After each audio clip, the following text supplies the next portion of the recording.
Hello, everyone. Welcome to Cruising with Cruz. I am Cruz. Today, we're going to be talking about Motorsports' most prestigious day, the Triple Crowns, as I like to call them. Some people might find that controversial, but I like to look at it as the Triple Crown Day of the year, Motorsports Christmas, or as the kickoff to the summer, since it is Memorial Day weekend next week. And I am talking about the 1,262 miles ran by the three most prestigious series in the world: the F1 GP Monaco, the Indy 500 with the Indy cars, and the World 600 with NASCAR. And I'm going to be talking about my first time ever, I guess, experiencing the Triple Crowns in one day. And it takes me back to 2006 when initially that's when I was more engaged into watching motorsports. With the F1 GP, if I do recall, I think it was Alonso or Schumacher that won the 2006 Monaco GP. Don't quote me on that. I want to say it was Alonso because that was the year that he won the championship. Yeah, it was Alonso. Yeah, because I didn't watch it. And from what I remembered, I saw the highlights on Speed Channel when Speed Channel was still a thing and it was popular back then. But that was my first time ever actually watching the Indy 500 from start to finish. I remember that because that finish was probably one of the greatest finishes that went down in history. Probably the best IndyCar race to watch for my first time, and that was between Sam Hornish and Marco Andretti. And Marco Andretti had a really strong car, and I remember I was pulling for him, and geez, I like the last little split moment when Sam Hornish just passes him at the start finish line. I was gutted for him. I was so gutted for him. But I remember watching that race from start to finish, like, man, I'm like now I'm an IndyCar fan, you know. But I was an IndyCar before, like an IndyCar fan before, because of the way the cars sounded, the way the cars looked. I liked how they ran both road courses and ovals, which I was like an itch for me when it came to the stock cars.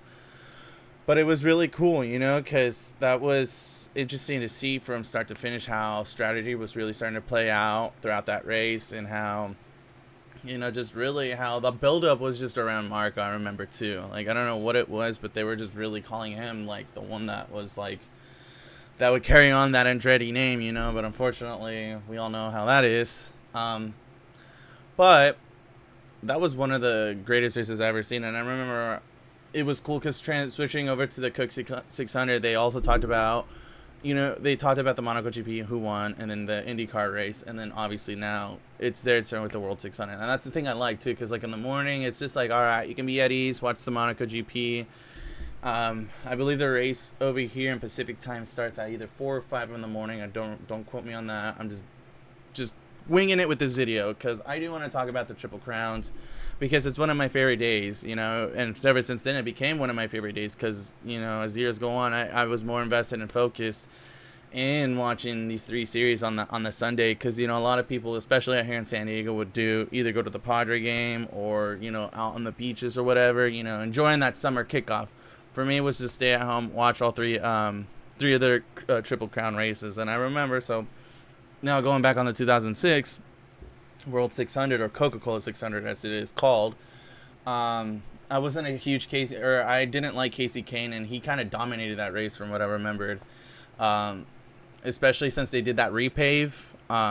Tires was a big issue. I remember going into that race. I think it was Dale Jarrett who like got wrecked like right off the bat. And he was pissed. Um, but yeah, I remember watching that race. I was so invested, mainly because obviously I was a junior fan, as you can tell. I'm an Earnhardt fan. But it was a good race to watch, you know, like especially with DW, Larry Mack, and Mike Joy in the booth. You know, they were just, the commentary was just at its peak then, and I think that's when NASCAR Cup racing was like really peak for us. You know, especially us millennials, because we still had Harvick, a young Kyle Busch, Danny Hamlin was young. This is before Logano was even into the sport, so it was actually tolerable. This is the beginning of Johnson's tear in the Cup Series. But yeah, I remember watching that race and how it was just interesting from start to finish. Because again, the unknown of the payment was just playing a big crucial role, you know. So, the Triple Crown of Motorsports is probably, again, you know, one of the biggest days in motorsports because of that. I know people might find it controversial that I'm throwing the Coke 600 as a Triple Crown, because I know the Triple Crown and the motorsports, they consider the 24 Hours of Le Mans. the Monaco GP, and then the what's it called, the Indy 500 as the Triple Crown in motorsports. But if you're diehard stock car fan like I am, you also would consider the World 600 as one of those, and that's why I feel like the Triple Crown Day, it should be called, is a very prestigious day, because now we're living in a time where drivers are attempting to do the double again. Well, only one in particular, and that's Kyle Larson. And honestly, I said this last year, and he really didn't get a chance to shine with it because obviously the Coke 600 got rained out into the next day, or it got called and he couldn't, officially participate, which was dumb. Hoping this year's plays out a little bit different. Kyle Larson's going to be starting a little bit deep in the field, but I feel like if there's one actual person that we can witness in history to do the double and win both of those races, it is Kyle Larson. I totally feel that he has the skill and the talent to win the 500 at Indy and the World 600. Mainly because with the Cup car, I feel like he's comfortable, and hopefully he's not too mentally drained to actually to run those 600 miles, because 500 miles in an Indy car is already going to be stressful as it is because of the G loads and all that he's going to be facing in that car. And then on top of that, with the new hybrid system and stuff like that, I know there's a little more speed added to that. So I know mentally he's going to be engaged with the 500, but I'm pretty sure, as most of us are hoping, that he can do the double and get to actually attempt the double, and I think a lot of us, including me, are going to be invested next Sunday into seeing him run those two races, because man, 1,100 miles is a lot. Which leads me to the next thing I'm going to be talking about, since we're talking about the Triple Crown here. So I got a nice little wheel here. I decided to give myself a challenge next weekend. I'm going to be doing all three races. The Monaco GP, Indy 500, and the World 600. How? Well, I reinstalled probably my favorite F1 game, F1 2018, just because that game, in my I guess my own opinion of what's my favorite realism in terms of Formula 1 games, 2018 was probably like peak. So I figured I'd do a full Monaco GP race in an Alfa Romeo, the Sauber team. And then in Automobilista 2, they have their version of the Indy car, so I'm going to do an Indy 500 race with that. And then they released a 2025 Moto NASCAR Heat 5, so I'm going to be running the World 600. And I believe I picked Justin Allgaier's Whiskey Travelers car, because they have only the 2025 Daytona schemes on there, so I figured I'd either run that. I was gonna do Kyle Larson just to kind of fit in. I might just do that. I don't know. I might change my mind. But yeah, I have plans to run the triple, and just to see if I can mentally last 1,262 miles, because that's literally the total mileage of all three races.